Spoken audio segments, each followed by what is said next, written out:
कुलस्वामिनी तुळजाभवानी आईला वंदन करून आणि श्री छत्रपती शिवाजी महाराजांच्या पवित्र स्मृतीस अभिवादन करून ते जमलेल्या माझ्या तमाम मराठा माता भगिनी, ते जमलेला माझा तमाम मराठा समाज बांधव, इथे जमलेला माझा एक मराठा, इथे जमलेला माझा कोटी मराठा, तुम्हा सर्वांना या जिजाऊच्या लेकीचा शिवनमस्कार। अहो मराठ्यांच्या डोक्यात काय चाललंय कोणाच्या बापाला कळलं असं झालंय। जय राष्ट्रगीतात या महाराष्ट्राचा उल्लेख मराठा म्हणून करायला लागतो तो मराठा। महाराष्ट्राच्या एकूण लोकसंख्येपैकी किमान 35 ते 40% असणारा माझा मराठा समाज आज लाखोंच्या संख्येने रस्त्यावर उतरलाय। आम्ही लाखोंच्या संख्येने मोर्चे काढतोय का, कशासाठी? याचं उत्तर हवं असेल तर ऐका। मला शिकायचंय, आम्हाला शिकायचंय, मोठ्या हुद्द्यावर जायचंय, पण 90% मार्क्स मिळूनही आम्हाला मेडिकलला, इंजिनिअरिंगला, लॉला ऍडमिशन मिळत नाही। आम्हाला बनायचं BSc ला ऍडमिशन आणि मिळालंच ऍडमिशन, तर केवढ्याला आहे फीज? सांगा ना, केवढ्याला आहे फीज? कसं करणार? सांगा ना, कसं करणार मराठा शेतकरी बाप माझं शिक्षण? सांगा ना, कसं करणार सामान्य मराठा बाप आमचं शिक्षण? मराठ्यांचा पोटी जन्म घेऊन आम्ही काय पाप केलंय का? सांगा ना, पाप केलंय का आम्ही? आणि हो, संघर्ष करून शिक्षण घेतलंच तर माझा उच्च शिक्षित भाऊ आज घरी बसलाय। त्याला नोकरी नाही, हाताला काम नाही, धंदा नाही, पैसा नाही। याचं कारण काय? आरक्षण। कारण आरक्षण आम्हाला शिकू देत नाही आणि बापाला दुष्काळ पिकवू देत नाही। माझा शेतकरी बांधव, अहो एवढ्यावरच आमच्या यातना संपत नाही। माझा शेतकरी बांधव कबड कष्ट करतो, घाम गाळतो, मेहनत करतो, पीक काढतो, त्या पिकाला त्याला कवडी मोल भावाला विकावं लागतं। भाजीला भाव नाही, बाजारात हमी भाव नाही, 12-12, 18-18 तास लोड शेडिंग चालतं। बेरात्री अपरात्री जेव्हा वीज येते तेव्हा परत उठून जातो माझा शेतकरी बाप पाणी शेतात द्यायला। घरात जेव्हा मुलीचं लग्न येतं तेव्हा शेती घाण ठेवावी लागते बापाला, आईला अंगारचे दागिने मोडावे लागतात। माझा शेतकरी बांधव अवघ्या 15,000च्या कर्जापायी आत्महत्या करतो। एकदा घटना घडून जाते आणि मग तमाम नेत्यांच्या गाड्या लागतात घरासमोर। आम्हाला नंतरच्या रकमा नकोत। या सरकारला एकदाच सांगते, आम्हाला सरसकट कर्ज माफी द्या, हमी भाव द्या।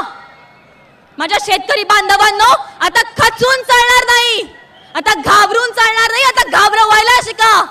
या सरकारला एकदाच ठणकावून सांगते, हिशोबात राहा, कारण जागा झालाय मराठा, एक झालाय मराठा जो मला शिकवतो मरा आपल्या मातीसाठी, मरा आपल्या मातीसाठी, देशासाठी, राखटवा स्वरक्षणासाठी आणि ठाम राहा पाठीशी सत्याशी।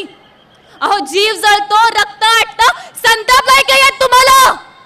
हे सरकार म्हणतं बेटी बचाव बेटी पढाव, हे सरकार म्हणतं मुली वाचवा, मुली जगवा, मुली शिकवा, पण दुसरीकडे साधं रक्षण नाही करताय तुम्हाला आमचं। त्या कोपर्डीच्या नराधमांनी माझ्या 14 वर्षाच्या बहिणीवर अमानुष अत्याचार केले। ते नराधम एवढ्यावरच थांबले नाहीत, त्या नराधमांनी माझ्या बहिणीचा जीवही घेतला। त्या नराधमांना फासावर लटकवा, त्याशिवाय मराठे स्वस्थ बसणार नाही। कारण मराठ्यांना नोकरी नसेल तर चालेल, मग मराठ्यांना भाकरी नसेल तर चालेल, पण मराठ्यांना आमची आबरू महत्वाची आहे। आणि आता जर आमच्या आया बहिणींवर कोणी वाकडी नजर टाकली, आता जर आमच्या आया बहिणींवर कोणी वेश्या त्यांची आबरू टांगली, तर आम्ही मराठ्यांनी हातावर बांगड्या बनलेल्या नाहीत। हा मराठा अंगार आला तर शिंगार घेण्याची आणि नादाला लागाल तर वाट लावून टाकण्याची दंबक ठेवतो। आम्ही मराठे आजवर लढलो आपल्या मातीसाठी, आम्ही आजवर लढलो आपल्या मातीसाठी, देशासाठी, आज लढतोय माझ्या बहिणीसाठी, माझ्या शेतकऱ्यांसाठी। इथं आलो ना यांच्यासाठी ना त्यांच्यासाठी, इथं आलोय तर फक्त आणि फक्त या मराठा समाजासाठी। अहो या मराठ्यांवर अॅट्रॉसिटी सारख्या कायद्याचा गैरवापर होतो, त्यांच्यावर दाखल झालेले गुन्हे खोटे आहेत हे सिद्ध व्हायला वेळ जावा लागतो। आणि तोपर्यंत माझा निरपराध मराठा बांधव एखाद्या कैद्याप्रमाणे दिवस रात्र जेलमध्ये काढतो। आम्हाला या अॅट्रॉसिटी कायद्यामधला गैरवापर थांबला पाहिजे, त्याच्यामध्ये सुधारणा झालीच पाहिजे। या सरकारला एकदाच ठणकावून सांगते, आम्ही आज मौन जरूर आहोत म्हणून आम्हाला गौण समजू नका। कारण आमच्या मोर्चेकऱ्यांची आणि मोर्चांची आकडेवारी लक्षात घेता या शांततेचं रूपांतर वादळात व्हायला वेळ लागणार नाही।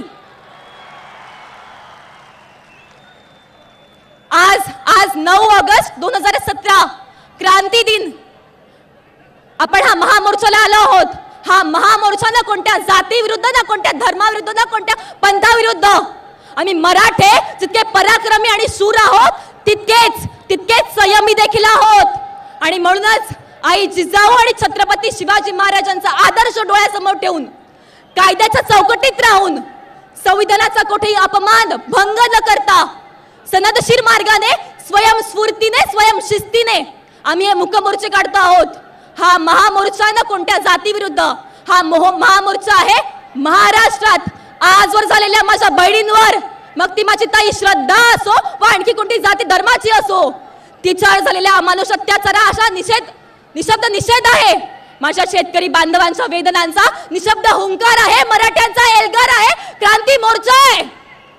माझ्या मराठा बांधवांनो, जिजाऊंच्या लेकीसाठी आणि मराठ्यांच्या एकीसाठी तुम्हाला एकच सांगते, हृदयात जाऊ दे पुन्हा एकदा तो रांगडा जोश, हृदयात जाऊ दे पुन्हा एकदा तो रांगडा जोश, दाही दिशी घुमू दे शिवछत्रपतींचा घोष, दाही दिशी घुमू दे शिवछत्रपतींचा घोष.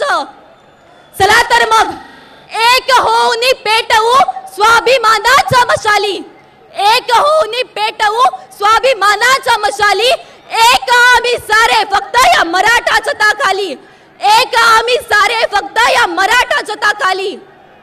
सरकारला एकदाच सांगते, जो मराठों के हित की बात करेगा वही महाराष्ट्र पे राज करेगा. जब नील गगन में केसरिया लहराएगा, तब होश ठिकाने आएगा. जयोस्तु मराठा, जय शिवराय, जय जिजाऊ. झी 24 तास रहा एक पाऊल पुढे.